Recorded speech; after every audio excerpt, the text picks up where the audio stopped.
square well.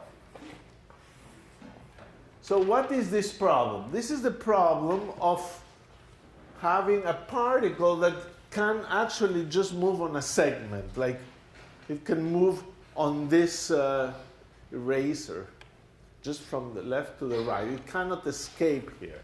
So the way we represent it is the interval 0 to a on the x-axis, and there's going to be two walls, one wall to the left and one wall to the right, and no potential in between.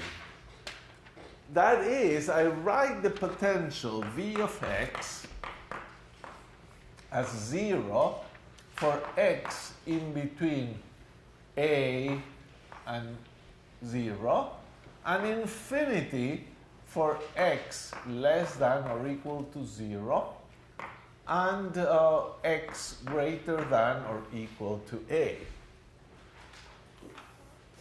So basically the particle can move from 0 to a, and nowhere else. The potential is infinity.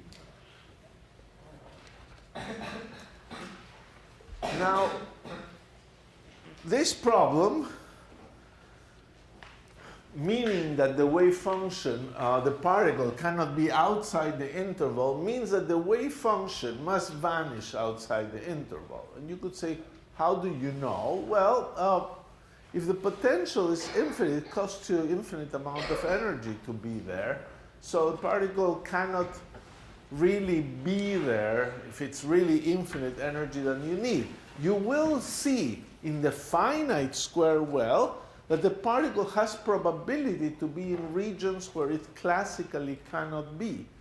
But that probability will go to 0 if the potential is infinite.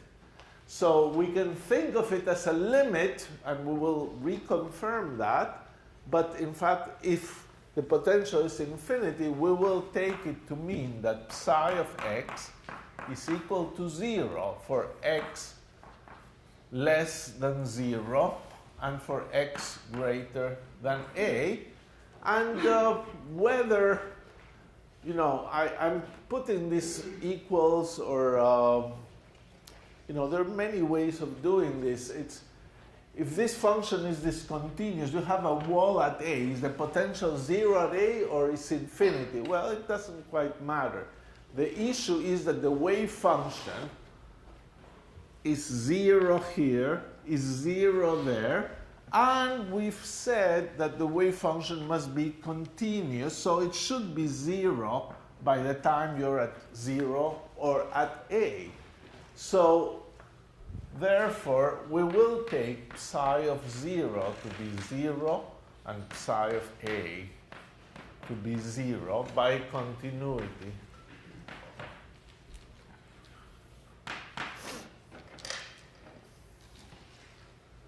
So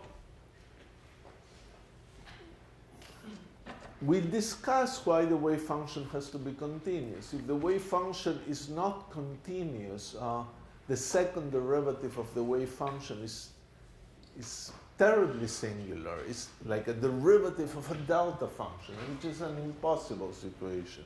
So the wave function, we will take it to vanish at these two places. And this is what is called a hard wall.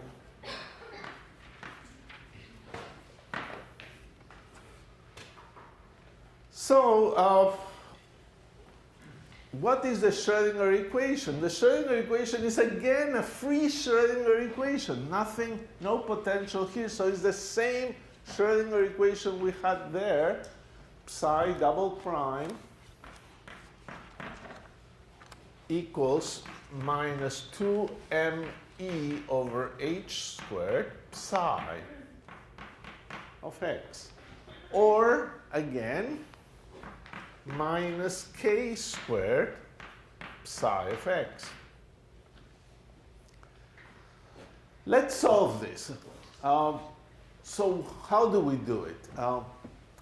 Well, it's again a very simple equation, but this time it's convenient since we don't have a circle or periodicity to use sines and cosines. So I'll take psi of x to be C1 cosine of kx plus C2 sine of kx. But the wave function must vanish at 0. And at 0, the cosine is 1, so you get C1. And the sine is 0, so this must be 0, so C1 is gone. There's no C1 contribution to the solution. So psi of x is C2 sine of kx. But we're not done. We need this function to vanish at the other side. So psi of x equals a must be 0, and that C2 sine of Ka must be 0. And therefore, we realize that Ka must be equal to a multiple of pi, because sine vanishes for 0, pi, 2 pi, 3 pi, minus 2 pi, minus 3 pi, all the multiples of pi. And therefore, we will write kn's equals 2 pi n, not 2 pi n, pi n over a.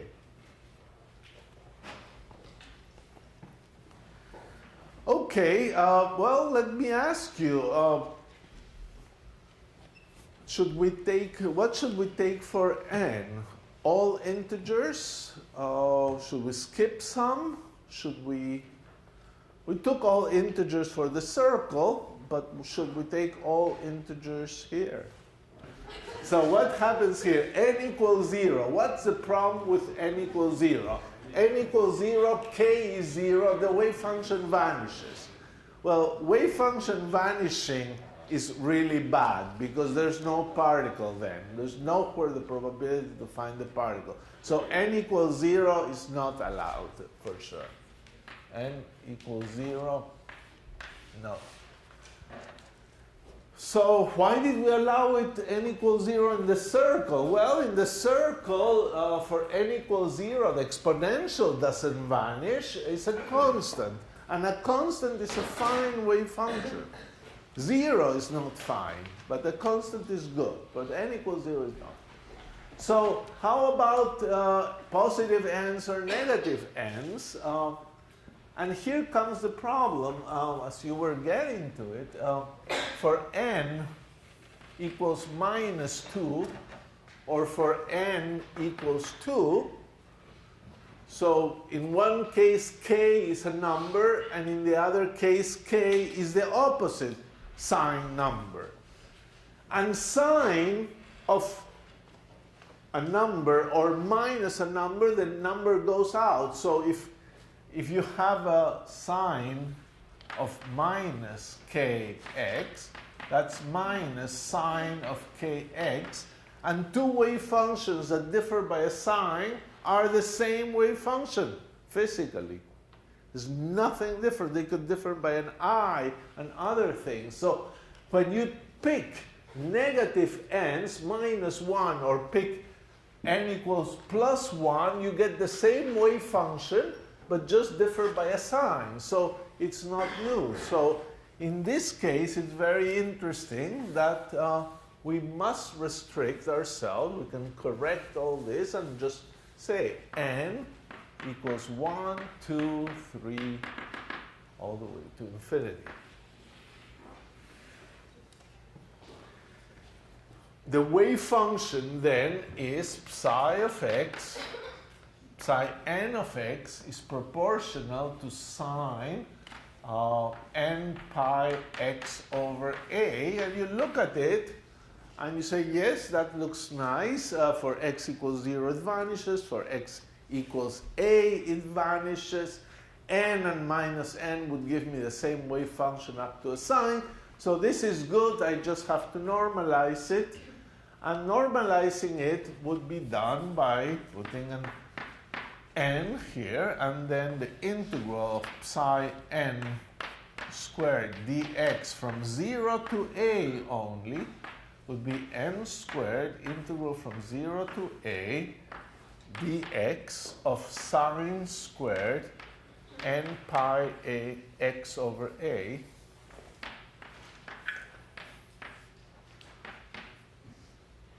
Now you can do these integrals by calculation, and sine squared is written in terms of a double angle, cosine of double angle, plus a 1/2.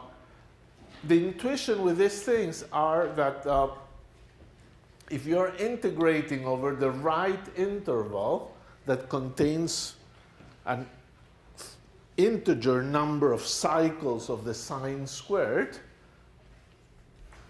then the sine squared has average 1/2, because sine squared plus cosine squared is equal to 1. So you don't have to do the integral in general. This is n squared times 1/2 times the length of the interval, which is a. And therefore n squared, this is equal to 1, and therefore n is equal square root of 2 over a. And we can write now our solutions. Our solutions are psi n of x equals square root of 2 over a sine n pi x over a, and n equal 1, 2, up to infinity. And E n is equal to h bar squared, k squared, so pi squared, n squared, a squared, 2m.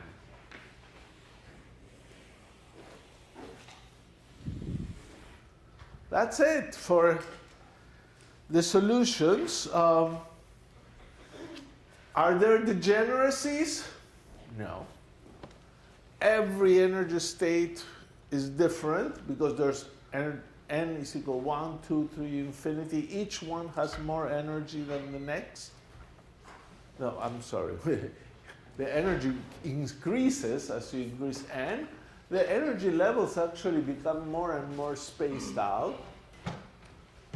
And the last thing I want to do with this box is to look at the states and see how they look and gather some important properties that are going to be very relevant soon.